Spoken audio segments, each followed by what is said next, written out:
Coming up on the FSR Sarc Fighter podcast, the youngest sarcoidosis patient yet to join me on the podcast. Yeah, so I was diagnosed when I was 12 in 2019, and I'm 18 now. So I've had it for going on 7 years. Scarlett joins me from Ohio State, where she is a freshman just starting her college career. And also joining me is her mother, Kelly, who was tasked with raising an active tween and teen living with sarcoidosis. All of this, I knew in my mind and in my heart that there was something just not right with my daughter. She was getting these really odd fevers where she would get 104.7 fevers for 12 hours, and then they would go away, and then it'd be like nothing, like she was normal, back to normal again. And this would happen, and she would have these about 2 or 3 a month. This is the Sarc Fighter podcast, living with sarcoidosis and other rare diseases. Here's your host, John Carlin.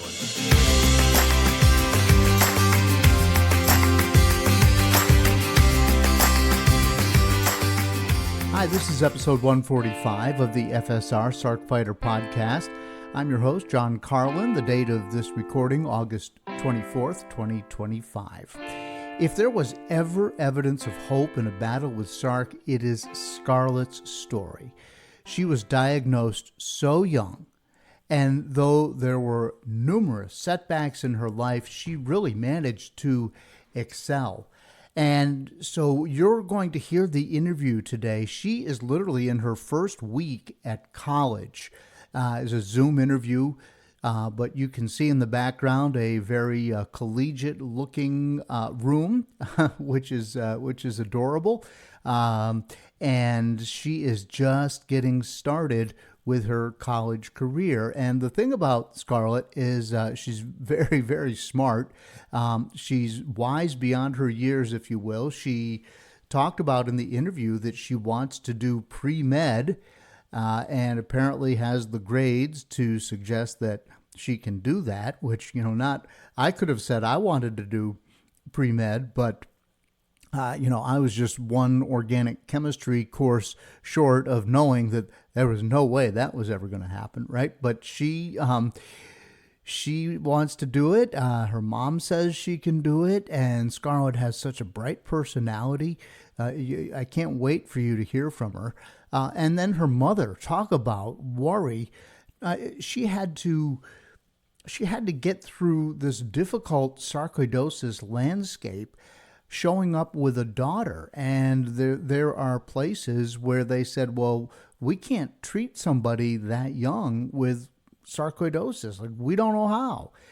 So you've got to find the doctor that understands sarcoidosis, and then finding somebody that can treat it in a young girl. Her mother is, of course, when it first presented, they didn't know what it was, and they're going to talk about that a little bit in the interview. So they faced all kinds of setbacks, and yet Scarlett is going strong, and she really is, and she's got her life in front of her, and she's going to go out and get it. And I just think you're going to be very, very impressed with her. More hope on the horizon. Sarcoidosis News is reporting on a new study on ocular sarcoidosis. I'll just hit some of the high points there. This is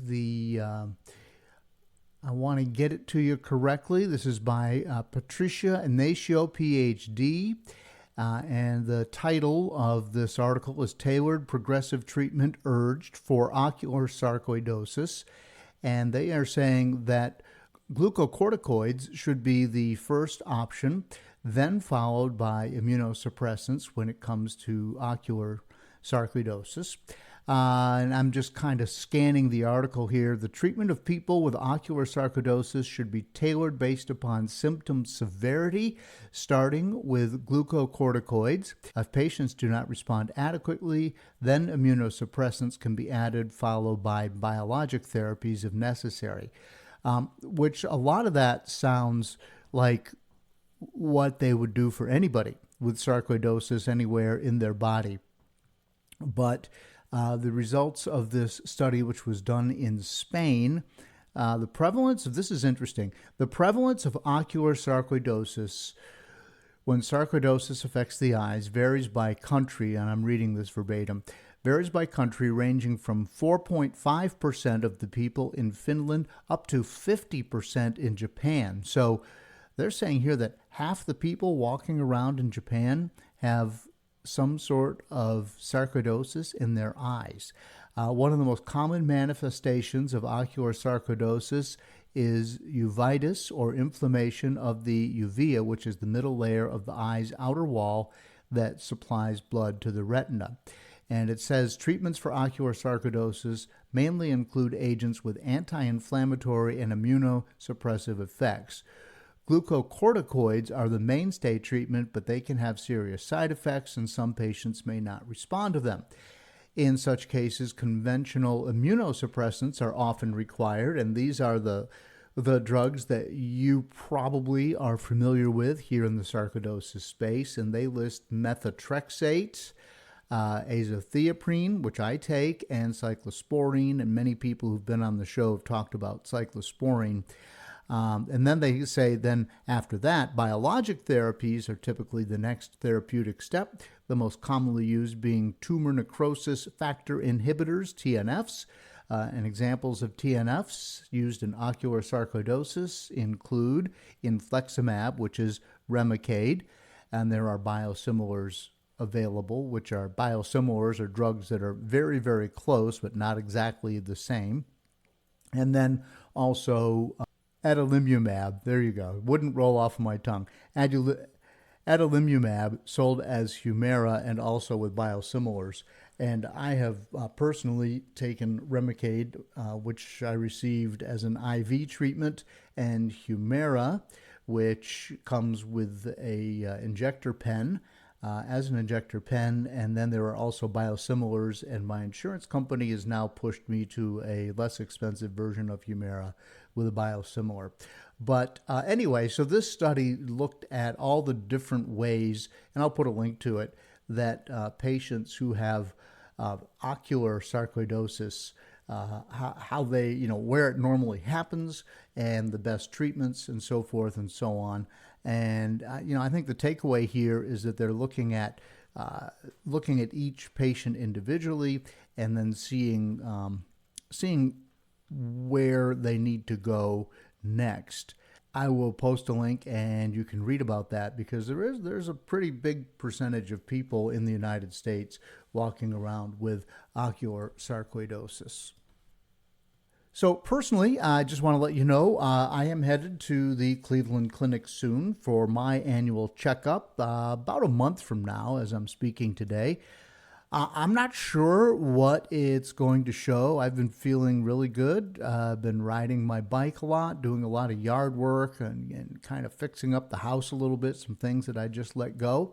And I've had a lot of energy to do that. I'm still working my 2 jobs, which I very much enjoy, raising money for Center in the Square as the Vice President for Institutional Advancement. It's a mall of museums in downtown Roanoke. And also, I am still anchoring the 5 and the 5:30 and the 6 o'clock news every night, Monday through Friday. So got a lot of energy, doing great. But I do want to talk to my doctor about the fact that my legs have been buzzing a little bit more lately.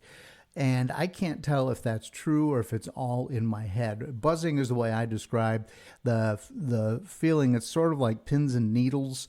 That's from the neuropathy that comes from the spinal cord damage, because I have sarcoidosis on my spinal cord. And I keep that feeling under control with gabapentin, which I take 4 times a day. And, I get busy some days and I'm not able to, take a pill, or I'll forget the one that I typically would take after lunch, middle of the afternoon.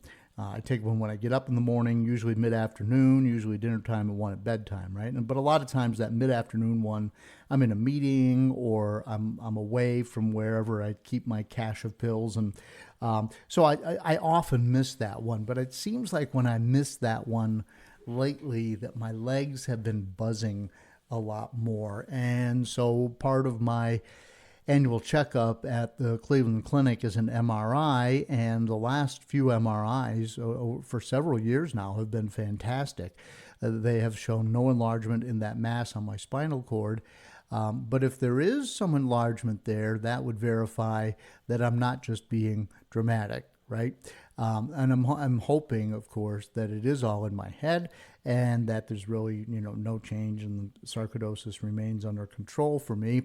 But that's just that once a year, go see my docs, get that MRI, and let's hope that there isn't something that's started to creep back into my system here. All right. So enough about me, but that's just kind of what's going on today. Your takeaway is going to be all about Scarlett and her mom, Kelly, and they're coming up next here on the FSR Sarc Fighter podcast. I feel like a zombie, just feeding and stumbling.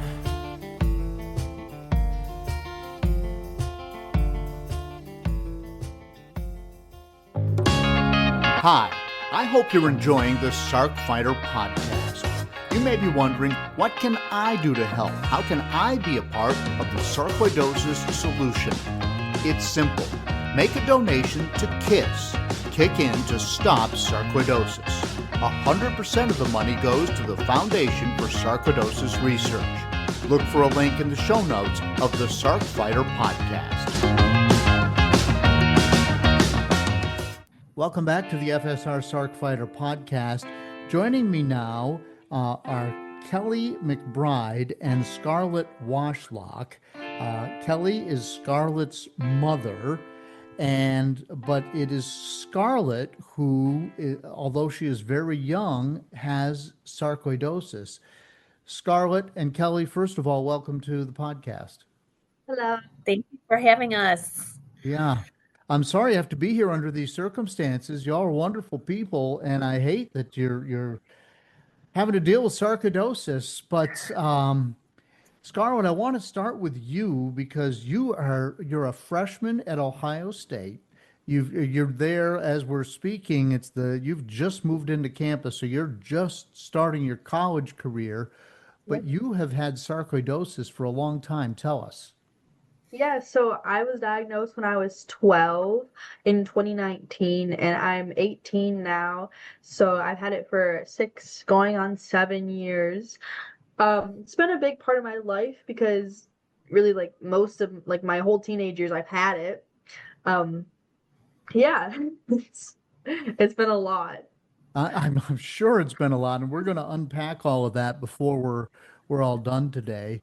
But before I ask your mom how she handled learning that her 12-year-old had sarcoidosis, if you could describe to me how bad it was right when you were diagnosed and the conditions that led you to sort of go to the doctor in the first place at that time. Yeah, so that's a great question. So when I was younger, before I think 10 or 11, I would get these really bad fevers. I would get them about once a month. It would be like a 24-hour thing. So we were like, that's weird. And the doctors told me I had this weird fever syndrome, but it's nothing to worry about. So we're like, okay. And then I started just getting really, really tired. I was at Disney World and I would just get we had to go home from Disney World because I was so sick. And it was 10 in the morning. And we're like, what the heck? Then I started to get these rashes on my legs. And I'm like, what is this? It's huge welts all over my shins. And then I would get little dots on me, almost looking like chicken pox, but they didn't hurt or itch. So we're like, that's super weird. So that's when we went to the doctor because of my leg rash. It got so bad where we were like, this is an issue. Went to the doctor. They told me I just had cellulitis and it's not a big deal. But then we went to another doctor and they were like, you know what, we need to get this checked out because this is not supposed to be happening. And really, I remember when I was going through the diagnosis process and just being so exhausted, remembering how I was out of school. I like my friend. I was in 7th grade. My friends are like, "Where are you?" I'm like, "I don't even know." I'm just going through so much, and them telling me, like the doctors telling me that I need to have this emergency procedure, like how basically like almost like the biopsy, and I was so freaked out. I was scared, and then they had to take me to an oncology doctor, and I was like, what was oncology? Because that's when I was like learning about that kind of stuff. And when I found out it was like cancer, I'm like, oh my gosh, that's just so scary. Like, yeah, it was a lot. You know, being 12 years old, going to a doctor's appointment, waiting to hear if you're going to be diagnosed with cancer or not is so scary. And you mentioned that you did a CAT scan, and what did it show? Yeah, so that was I first got a chest x-ray. The first thing we ever did after like once my legs were popping the weird the erythematosum on my legs. The chest x-ray showed lesions on my lungs. And they were like, "Oh, that's not good." So then the CAT scan showed the other lesions, and the lymph nodes in my lungs were crazy inflamed. They were huge. So that's when they were like, "Yeah, we need to look into this." Yeah, and at some point they determined that you didn't have cancer. Yeah, That was the good news, right? that was great news. But they said, "But you have sarcoidosis," and we're like, "Well, that's great, but what is that?" I don't think anyone in my family has heard of that before. And we're like, "Okay, what do we do?" Right. Okay. And yeah, Yeah. So I want to bring your mom in. Kelly, you're living all of this. I okay. mean, I can't believe number one, Scarlett's recall of all of this. It's amazing. Um, but I've got grown children myself, and I just cannot imagine what was going through your mind and your heart when you're hearing all these various diagnoses. How did you handle it? Well, I think I want to back up a little bit because I think that is the foundation of all of this. I knew in my mind and in my heart that there was something just not right with my daughter. She was getting these really odd fevers where she would get 104.7 fevers for 12 hours, and then she they would go away, and then it'd be like nothing, like she was normal, back to normal again. And this would happen, and she would have these about 2 or 3 a month. And she just became very fatigued, to the point where, it wasn't so much she was having problems catching her breath, but she was also, during this time, she was a competitive Irish dancer. And so she just didn't really want to go to the practices anymore. And, I could tell like there was just something happening with her body. And so when I pursued, medical support, it was more of, yeah, we don't really know what's wrong with her. And we just think she has pediatric fever disorder. But the doctor who gave us that diagnosis was also a little bit concerned because the fevers were coming more and more versus is less and less, and that's how that disease usually progresses, I guess. And then there was these rashes that Scarlett would get on her body, and they like she said, they looked like these chicken pox type things. And then so I pushed and I pushed, and finally once the we had a great pediatrician, and he guided us to a rheumatologist, and that's how all of this happened. We were able to get the diagnosis for her. But in that span of, almost, the fever started maybe a year and a half before. So in that year and a half, all this stuff was happening with my daughter. And here I am doing research on my own. I'm a mental health, I'm a licensed counselor in the state of Ohio. So I had access to medical journals. So of course, here I am doing all this research and like, what the heck is going on with my baby? And yet at the same time, as we're doing, we're going through these tests and we're going through these scans, and I remember thinking the first time that we had the x-ray done, it was she had spots on her lungs. And I remember the next step was the CAT scan. And I remember like I found out she had these spots on her lungs at work, because I remember the my chart came in with the, with the what was happening. And then a couple weeks later, the CT scan results came, and it said she had these lesions and she had these spots and she had these cavitary, whatever, calcified things happening. And, sizing what these spots were or lesions in her lungs. And it was just like, how do I tell her this? Right. So I think that was more of where that fine line is, because she was 12. She was the one experiencing this, but yet at the same time, as a mom, you want to protect until we knew what was, what we were dealing with here. And I think too, once we did get that final diagnosis, just because we got that diagnosis doesn't mean any of this stopped. And in fact, it got worse. She started getting headaches and stomach aches and all the great symptoms that come with sarcoid. And, we had to then begin to say, okay, like Scarlett's quality of life had diminished. I mean, I watched it diminish over these 2 years of when the sarcoid really, really made its face, known. And just to see her, I remember on Facebook one night, it was a Friday night, and my daughter was laying on the couch, bundled up in a sweatshirt and a blanket, and it was football night at the school, and she couldn't go out. And I remember posting on Facebook, Friday night with Scarlett with sarcoid, like it just like, and people just didn't understand, because she looks so okay from the outside.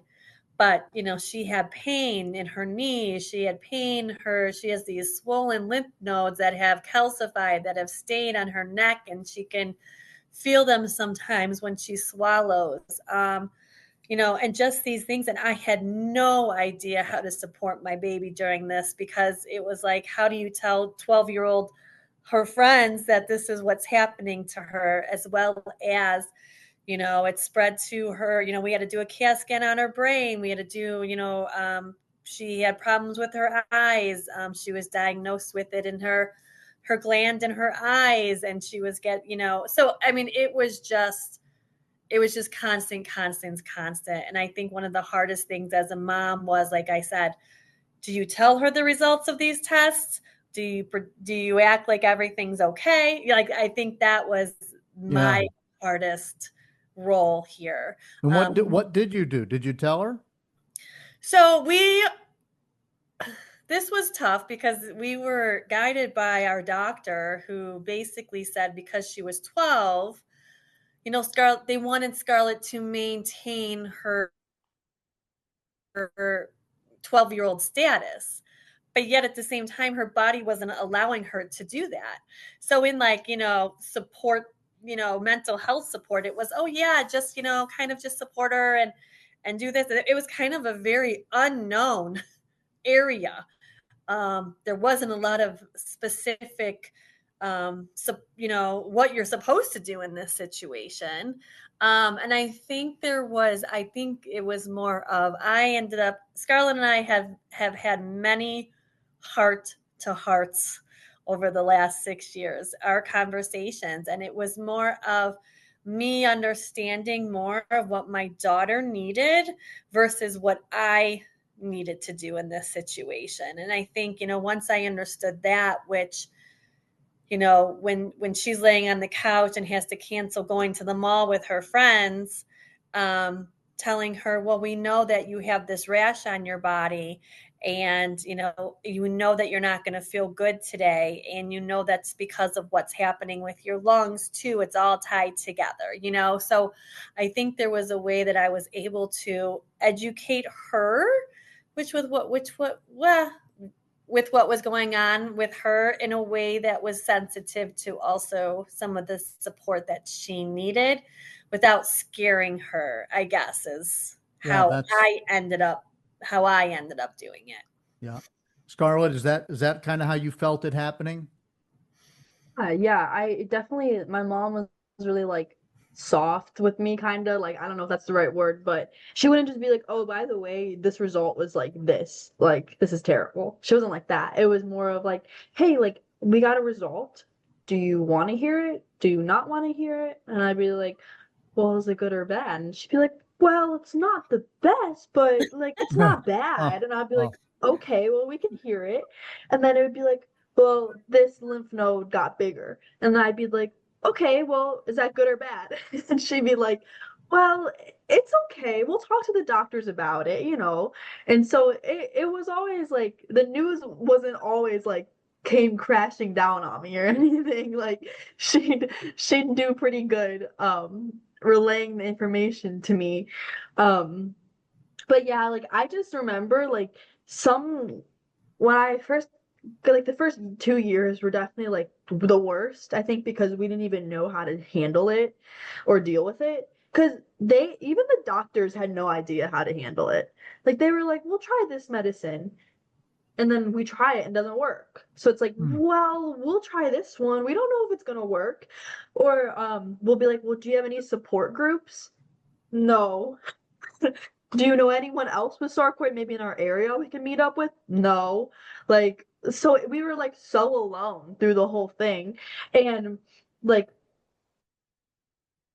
I literally like I would have a lot of trips to the emergency room because like I would just wake up in the middle of the night like not being able to breathe. Like it was terrible. Like I would be like, Mom, like my heart's beating, like I could feel it. I don't have sarcoid in my cardiac system, but I do feel it sometimes. It's really weird. They said like they're like it's not a big deal, but yeah, so but I still feel it. So I'll feel my heart like skipping beats, and then just can't breathe. Like I feel like I can't catch a breath, and I like remember going in the ambulance one day because my mom's like, "Oh my God, she can't breathe," and I'm like, "I can't breathe." It was so scary. So like a lot of those like memories have become like core memories for me because they kind of like shaped, you know, how I view this disease. Yeah, I guess. I can see that. So I want to go back to something that when we were debriefing a little bit before we went on the air here, you said that when they examined your bronchial tubes and so forth, Oh, that yes. they presented as if you were older. Can you tell me about that, either one of you? Yeah, so I don't know if I actually ever shared this with Scarlett before, but I do remember the doctor coming out and after the lung biopsy, and Because I was knocked out with anesthesia. yes, Okay. they came up to me and said, "Oh, we knew the first second we got into her airway because it was just covered in granulomas, and her lungs looked like a 60-year-old person that was, that had sarcoidosis." So Wow. that's how she presented at 12 years old. So this would have been what, 19. 2019-ish? Yeah. 2019, it was like 3 days before Thanksgiving. Yeah. Oh, wow. Not that you remember or anything, right? Oh, yes. Wow. Mhm. So was the first line of defense prednisone? Yeah, so they put me on 40 milligrams of prednisone a day. There was also like naproxen, and there might have been like some other like supplement or Pepsid because my stomach like really hurt from whatever it was. But yeah, prednisone, and that was just terrible because I I got like being in seventh grade and then just instantly like gaining 30 pounds in a week is terrible. Like, oh my, I was just so sad. And it was, I just like my mental health just like diminished because I was like, oh my God, this is terrible. I don't feel good. I don't look good. I don't want to go to school. I don't want I started getting bullied because of it, and like the weight gained with the prednisone. Like my face swelled up from the water retention, or what's it, like moon face or Moon whatever. face, yeah. And then actually we had COVID hit. So I kind of was happy about that because I was like, yeah, I don't get to go to school. But also that was a whole nother turn because we were scared to death of me getting COVID because my doctors were like, do not get COVID because we don't know what's gonna happen. We don't know. So yeah, but prednisone was the first line of defense. And after they didn't want to keep me on the long-term steroids for that, that long because it can have bad side effects. So they let me get off of it. And then I had to go right back on because it did not, my body didn't like going off of it. And that's when we started the methotrexate. And I was on that for a little while, which we came off of that again, and then had to go back on with more prednisone. Yeah. So yeah. Well, by now you know that there is no cure for sarcoidosis, and you know yes. that in some cases it self-resolves and in some it doesn't. Hmm. And you are among the unlucky few of us for whom it doesn't. Uh-huh. So, gosh, I yeah, think go that's ahead, one of Kelly. the things, John, I wanted to add, everyone who we were in contact with, medical wise, they would tell us, oh, this is just one flare. That's what they would refer to it as, a flare. This is just her flare. It's going to go away. And, as I think back as mommy, right, you start to think about these things. I really think Scarlett had this when she um, was a little bit younger. I remember when they diagnosed her having chicken pox when she was in kindergarten. And I remember I had to take off a week of work, and I'm like, but I'm like, she had all her vaccinations, and like that same chicken pox rash.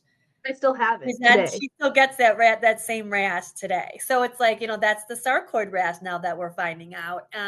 She also would have mega fevers when she was younger, not as intense as they were, when she was diagnosed, but definitely, like, I started seeing some of these things that were kind of repeating themselves. But they kept telling us, oh, she's going to wake up one day and this is going to be gone.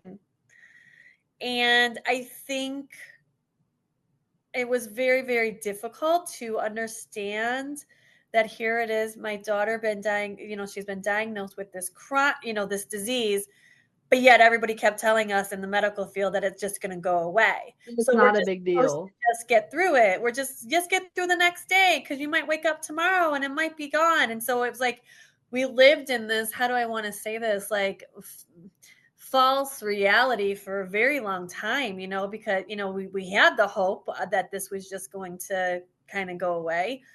But then I started feeling like this was something that wasn't going to go away. And I think Scarlett and I had this conversation about 3 years ago, where maybe 2.5 years ago now, where, we kind of this again had a nice heart to heart saying, and we don't believe that, I kind of went to her gently and said, I don't believe that this is ever going to really just dissipate, or, the doctors had told us at the beginning that she's going to wake up and just, be okay. I said, we haven't been able to get this. She's been in a flare for the last 3 years. I mean, it's not like, it comes and goes for her or anything. It's constant. And, we really had to look at that and say, this is a disability for you. And we are going to treat it as a chronic. Mommy's going to begin to look at it as a chronic disease. And I'm going to bring in the supports that we need, to the point where, I supported her in getting a handicap pass because she was having problems walking, to classes. When she was taking classes at the high school and, the community college. And I told her, I said, you need to get, advocate for yourself with this disease as much as you can. And I was able to take her to a retreat I took her to last summer for sarcoidosis. And I just wanted her to begin to be around people who got it, who understood, who knew what she was feeling without her having to say anything. So I think, again, I think once we accepted that this was something that was, I mean, sure, can she wake up tomorrow, I guess, and it could be gone? Yeah. But I think at the same time, with us knowing now we put all these things into place for her, it's very much more manageable. And I think it's much more realistic. Wow. So there's so many things because of your age, Scarlett. First of all, you live in Ohio, which is and Kelly, you said you live in Aurora, which is not Yes. far from Cleveland. But the Correct.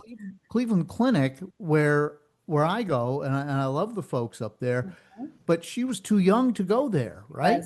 She was 100% too young to go there. And actually, it was, I had a very hard time. Her pediatrician had retired during all of this, about 6 months into her being diagnosed. And we had a very tough time just having another pediatrician take over her case and her care. And I remember calling and all this stuff that was happening, just for nobody wanted to touch Scarlett. And they kept saying she needs a rheumatologist. And I had already, we had already been up to the Mayo Clinic because I said, I want the best people on her. And, we need to treat this as something that is, what do I want to say? I want to find people who know this, who have some answers, who have worked with experience. this. Yeah. Yes, exactly. And so when I did the research, it was funny. I was like, oh, Cleveland Clinic has a sarcoidosis department, but because she was 12, they only would see 18 and over. And I called, and it wasn't until a family friend was at a party. It just aligned perfectly. They were at a party and they met with one of the sarcoidosis doctors that were there, and they told them about Scarlett's story. And they were like, oh my gosh, we'll take her. I was 16. I was still 16. Yeah, so she was 16. So they actually, pushed for her and talked to the head of the department, and they did make what do I want to say, an accommodation for her to be seen there. So now we were able to move our treatment team to, now we are at the Cleveland Clinic. You are. So, but you started out at the Mayo Clinic. You had to go to Minnesota. Yes, Yeah. correct. How far is that? it's A like plane ride and a bus ride. 2-day driving trip, or 2 or 3 days. It's like, I think 13 hours. 16. It's longer than that. Yes. Wow. And I complain about the 7 hours that I have to drive to get to Cleveland from Roanoke, Virginia. Yeah. So I will not complain anymore. Wow. Geez. So Scarlett, you're Okay. in high school, you're going through, it sounded like you were a dancer, you were athletic, but now your mom is saying that your knees hurt and all these other things. So were you able to have anything that resembled a normal high school experience? So that's rough, No? because once it was already weird, because I started freshman year right after, like, COVID kind of was coming to an end. So it was already messed up from that. But I guess I still tried to make friends, but I'd have to tell them, I'd have to be like, hey, by the way, like, I might not be able to go out, like, this day because I don't feel good. Like, there's a lot of restrictions, kind of. I'm taking this medicine, like methotrexate, messes with me. So, like, I'll take it, and then the next 2 days I feel terrible. Same with the Humira. Like, I take that now, and I stay in bed the whole next day after I take it. Really? You do? Yeah. And so I guess like I try to just kind of stay involved in a lot of things. So I was in student government and I was my senior class vice president. And then I was in the National Honor Society, so I would do a lot of things with the community and I'd do a lot of volunteer work.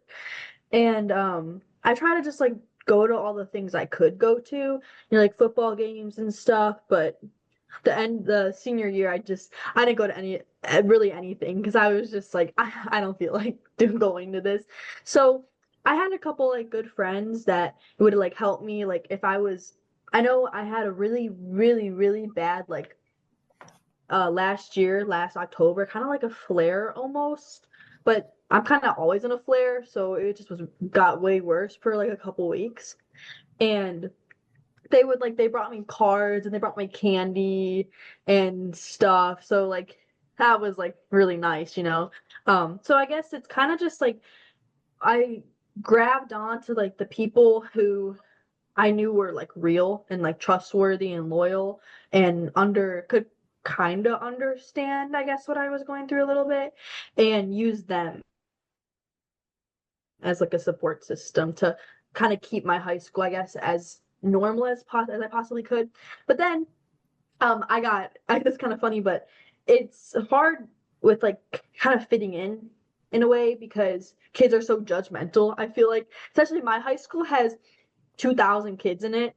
So I was seeing a lot of people a lot, and I can't tell everyone what I'm going through. So I got a handicap pass, and of course that's like normal. I mean, if you need it, you need it. But to me, I was like, this is so embarrassing parking in a handicap spot in school and everyone's gonna see me. Or we had like passes to use the elevator, and I'm like, people are gonna see me use the elevator and think I'm like crazy, like things like that. So I guess a lot of it, I just had to be like, know that I'm not going crazy, and some people just don't understand. Like I even like this junior year, I was getting bullied because I like to really do a lot of advocating for it, you know. I don't know if you've ever looked at my Instagram, but I have like a whole highlight on there and I post a lot of things I try to do. And I've been working with the foundation for sarcoid research, but on one of my posts, there were girls talking about me saying like she's acting like she has cancer. She's acting like she's gonna die tomorrow. Like she's being so annoying about this. Like no one cares. Like it's not a big deal. Like all this stuff. And like I'm like people like that just they don't understand. But you have to like kind of get over it and just be like they don't matter. You know. Yeah. Now, number one, God love you for having to deal with all that. I mean, that's just, I mean, it's in one sense, it's predictable because high schoolers are high schoolers, but I hate that you had to be on the receiving end of that. On the other hand, I just heard you say you were vice president of your class in a huge high school. So the naysayers didn't really have a lot of impact on your determination to do things, did they? Yeah, no, I was just like, it kind of made me more dedicated to do things because I just was like, why? Like, if like clearly they don't have anything to do, so they're just gonna talk bad about me. But yeah, I think I graduated with like 120 plus volunteer hours, and I had 544 students in my class, my graduating class, and I did my graduation speech in front of them all in Cleveland at the Woolstein Center. So I was an arena full of people. It was so fun, and just like extra things like that. I just love doing that because you know it kind of makes me like feel accomplished. Like even though I try to like not make my disease like of who I am, but I really like want to use it to like an advantage kind of it makes me more happy when I can do things because I'm like getting over like I'm more like getting over a challenge kind of. You are wise beyond your years. Mom, I can see you just kind of nodding knowingly that Yes, and I think this has been part of it. Scarlett is so intelligent, and when she's wanted to be a doctor, And since she was like 5, and well, first it was a veterinarian, then it turned to a doctor. And so I think one of the questions you asked about high school was, she was an honor student. And it was really tough because she started around her diagnosis, she started really, really struggling with retaining information. And she was just distracted, the fatigue, and we had to have a conversation again, a heart to heart, about pulling her out of some of these honors classes and what that looked like for her future career, because it was so important for her to be academically successful. And I think one of the things that I supported her in doing is, even though we had to pull her out of some of these, classes, to kind of more, put her time into other things. And that's what she did. She was able to spend some more time, even if she wasn't feeling good, even if she could go volunteer for an hour, and then I would go pick her up from wherever, just still having a well-rounded high school career the best we could, with the limitations that she had every day. And I am just so proud of her. I have a smile on my face because she just was honored and chosen to be the Mardi Gras queen at Fairport Harbor, Ohio. So Wow. we had the opportunity a month ago to see her crowned as the queen. So that was, she's done really, really great with living with this disease every day. So she's my inspiration, I'll tell you. She's mine too now. I have quote unquote known her for about 41 minutes now, and it's just killing me. What are you majoring in at The Ohio State University? So my plan, hopefully it all works out, is I'm health and rehabilitation sciences with pre-med track. So I have a couple of years, but I hope that I can go to medical school here too and do that. And I really want to be I kind of want to be like a pulmonologist or rheumatologist, something like that, because one of my doctors at the Cleveland Clinic in the sarcoid department, Dr. Roberio, he is like so awesome, and he kind of was the only one who like volunteered to actually like take me once they like decided to let me come into the department.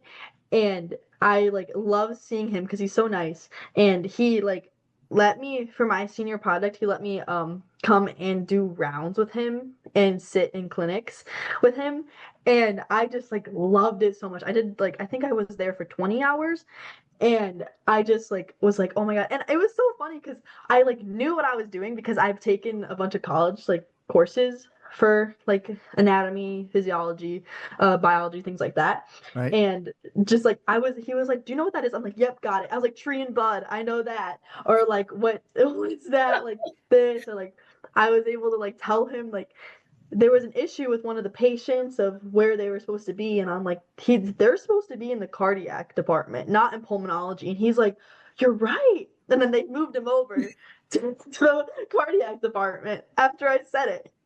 So funny. That's awesome. That's awesome. He's my yes. He's my doctor too. Really? Dr. Manning. Yeah. Oh, absolutely. Oh my God. Yeah. That's crazy. Small world, isn't it? Yeah. So, oh my God, yes. So, oh man, well, the next time I go in for a treatment, actually, which is coming up next month, maybe you'll be there in clinic with him. And you can guide me around, because I'm like a lost ball in my weeds. You should tell him that we were on a podcast, because he'll be like, oh my God, Scarlett. Oh yes, he'll be like, oh, those two, you got to meet that pair. I will. Yeah, and I'm sure he'll have nothing but nice things to say. So how are you? Are you going to be? Are you going to be able to get around campus okay and get your classes okay? I mean, it can be kind of wintry up there. Yeah. So I mean, I worry about you. I got I have my car, and I got accommodations for classes for like disability. So hopefully I'll be able to like, if I need extra time on an assignment or something because I'm not feeling good, like they'll understand. I also have my emotional support cat, Max. I I got him because I just felt like I really needed, especially living like alone. Um, like I have like anxiety and like things like that just from the disease, you know? And so I have him with me. I don't have him here yet because I didn't bring him to move in because I wanted to move in before I brought him. But yeah, so I'll have him to help me. And yeah, like basically I think I'll be okay. I'm just really worried about being too like fatigued to go to class, or just I have like chemistry first semester. I'm like, oh, I don't know how I'm gonna do with that. Like I'm worried about being like having limitations like that. So I guess the only way to see is do it, but I'm worried, but yeah. Okay. All right. So, so you are now 6 years into this. You're taking the Humira. I'm surprised. I have almost zero side effects from Humira. Like Wow. none. Like I take it, go to work, ride my bike. I don't have any fatigue, none of those things. But I don't have pulmonary either. I have sarcoidosis. So, um, I'm sorry to hear that you're dealing with that. Um, but I'm curious, like, what is your like day to day walking around, just health feel like when you're on like a medium day? Like, not the Yeah. worst and not the best. Basically, I kind of like I try to keep like a same schedule just so I'm not like stressing myself out. But my knees are like really bad, like they hurt basically like all the time. So I try not to really do like that much of like physical activity, yet my doctors have told me like you need to go and be physical, but I'm like it hurts. Um, Yeah, yeah, it does. so It yeah, so does. yeah, I kind of like my day to day is just I spend a lot of time. I guess it's kind of summer, so but like during school, I guess I'll be going to class and probably just snapping when I'm not studying or going to class. But yeah, I nap a lot, and I try to keep like my social life good, but it's hard because people don't really understand like what it is to like have a disease, and also advocating for it. They're like, why do you have a Zoom every week? And I'm like, because I'm trying to talk to new people. And um yeah, so today I actually did go to play pickleball, but I was only able to play one game because of my knee started hurting. They did. They started hurting after. Oh, wow. But Yeah. but you were able to play the first game, right? Yeah, yeah. Yeah. Okay. All right. But I mean, that is a game that's hard on your knees. I mean, It is, pickleball is it a lot is. of twisting and It turning and it is, but like this is probably bad, but I see it kind of like I know it's not going away. I also know that like my knee pain isn't it's not like I have like a rip like ligament or something where I'm gonna hurt it if I play on it. So I'm like, it's just pain, and I like doing things. So I don't want to like stop doing those things just Yeah, because it hurts. why don't right. you tell But John what you did this summer what on did I? Tuesdays and Thursday nights? Didn't you play I in a softball oh league? yeah, I did. And what was your Yeah, Okay. Yeah. position? And what was your position? I catch actually. So you So had to that's like squat down behind home plate. the worst possible thing I could be doing for my knees. And I She don't care because I she love did it not so much. I, I haven't the whole entire time I've had sarcoid because I've been playing softball since I was like 7. And so even since I got diagnosed, there was 1 year I didn't play it because I was really sick. But all the other years I've played because and caught because I love softball so much that I just have to play. Is Yep, it she was I have to play. fast pitch or slow pitch? Fast pitch. Oh yes. my God, are you kidding me? Yeah, she does not let this disease keep her No. down. God, yeah, I'm Terrible. really Like I impressed. can't I even am run really the impressed. bases. I can't even run the bases without like not being able to breathe. I'm like I can't breathe, but I still play. Well, good for you. Man, that's just awesome. And just you gotta keep that love for whatever it is. Hmm. You just gotta keep it. And use that as motivation. Really, Right? really. Yep. And Kelly, how are you doing? I mean, it's hard enough to send somebody off to college. I mean, I remember when my oldest son went away to college, I just cried. It was so hard, and he wasn't sick. Yes, I mean, again, lots of hearts to heart conversations before this happened. The plan was Scarlett was actually going to stay home this fall. And we kind of she had a decision that she didn't want to stay home anymore. And so last minute we were able to reconvene and accept the offers that she got, which is why she's she's at Ohio State. She just really wanted to do the medical school. I really feel that 100% that knowing, I think we kept saying again, you're going to feel better. You're going to feel better. It's going to get better. And the reality is that it wasn't getting better.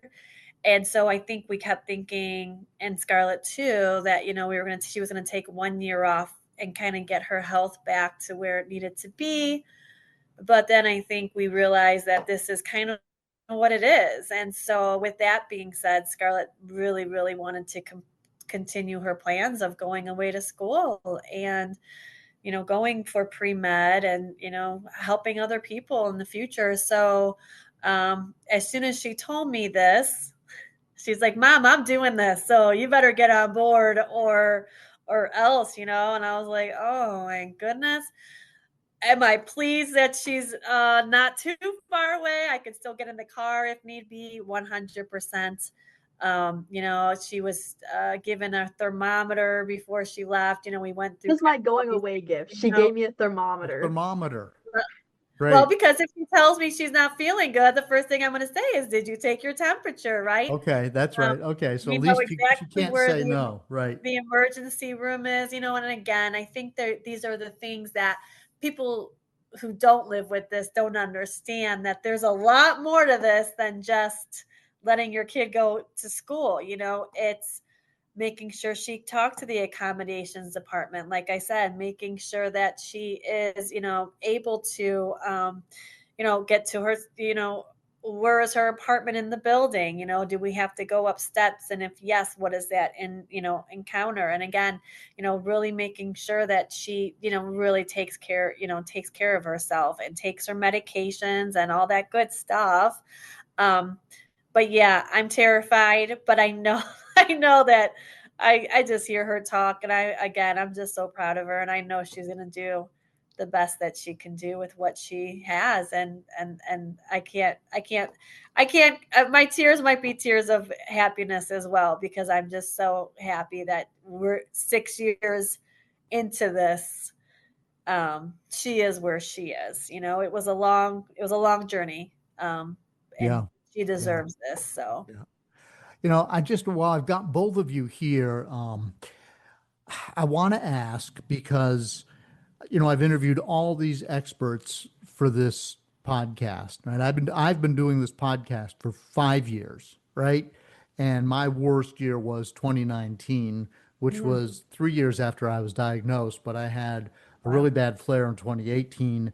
And then the guys at Cleveland just threw everything in the book at my body. And it was an awful year. It was an awful, awful year.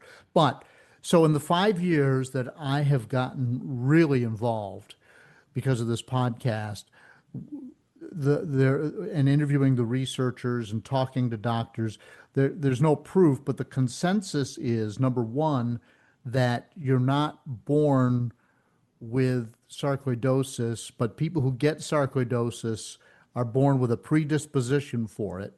So it's just sitting there idle, and then something triggers it. And the most common thing I've heard, maybe you guys have heard this over and over, I don't know, the most common thing that I've heard is that you breathed in something that triggered it. And so we hear, for instance, the people who were around when the towers collapsed for 9/11, very high incidence rate of sarcoidosis. Firefighters, forest firefighters who breathed in the smoke, very high incidence of sarcoidosis. So, Kelly, can you remember a time, or Scarlett, can either of you remember a time when maybe there was something that was unusually intense in terms of something you breathed in or were exposed to even for a short time? Yeah, Jen, I've racked my brain on this for many years. And when she was first diagnosed, I felt very guilty about not being able to have seen this sooner. Or is there, back in the day, she would have, Scarlett used to have this thing called, we joked about it. It was called the seal cough, because she would sometimes get this like cough, and she would sound like a seal, and Like a bark, kind of. bark, Like and a dry cough. pediatricians When never she was really, very young? yes. Well, that could be croup. No, But- well, but it followed her through this whole time. So Okay. it wasn't like it ever went away. But like, I guess it's just like I felt very guilty of not pursuing, more care for her, when some of these other symptoms were happening. But again, the doctors would say, oh, maybe that's croup, or maybe it's just the whooping cough, or, like no Just big the whooping deal. cough, right? Yeah, Yeah. right. But when you Yeah. put it all together, then you start to see. So I did have a lot of guilt with this, just, getting her the first off, the care that she needed. But I do think that, no, and, she has siblings, and none of them have had diagnosed with this. I have not been like in a place where we were living. I thought about mold and things like that, but none of that ever came, into, as something that she was exposed to. I do know that, what year was that, Scarlett? Your elbow, the year right It before. was 2018. It was like almost exactly a year before I was diagnosed. I had I had a spider bite on my elbow, or that's what they said. It was a spider bite, but it got infected with strep, and I was in the hospital for 2 weeks, with like a swollen elbow, basically. And it was like pretty bad. Like I almost went into cardiac arrest and stuff. And they never said that had anything to do with sarcoid, but we've kind of had our suspicions that maybe that's what triggered it, because we know that normally there is a trigger to the sarcoid. Right. When I was at the retreat in Seattle last year with the Caring Hands Sarcoid Foundation, I think there was like 5 or 6 women there, and all of them got, I think 5 out of the 6 of them was diagnosed with sarcoid like a year after they gave birth. So I was like, maybe that's something that triggered it for them, So I thought that was some kind sort of weird. trauma to the body. Yes. That's what I think. Right? Yes. Yeah. Huh. Well, I don't know. Man, I just thought, since I'm diagnosed when I'm in my 50s, but so I'd have to look back at 50 years of, was I exposed to something along the way? Yeah. At least Right. in Scarlett's case, she'd only been alive for 12 years. So that narrows it down a little bit. So maybe she can be a one-woman case study. I don't know. Yeah. But Maybe. well, listen, this has been a great conversation, and I appreciate it. And Scarlett, of course, I wish you all the best, and I can't wait to see you when you graduate with your medical degree. Yeah, And I know. I just know it's We going to can have happen. another podcast then. Yeah, well, yeah. Maybe you can take over this podcast one day if I get worn out. I think I finally found the perfect candidate. Oh, there you Maybe go. maybe I can find a way to cure your sarcoid when I'm practicing. Right? Okay, I'll be a guinea pig. Yes, I will. yes. I will. I will. All right. Well, all right. Well, thank you guys so much. This will be coming out next Monday, okay? Awesome. Yes. So nice talking with you, John. Thank you so much for having us. All right. Take care. Okay. Bye-bye. I feel like a zombie, just feeding and stumbling.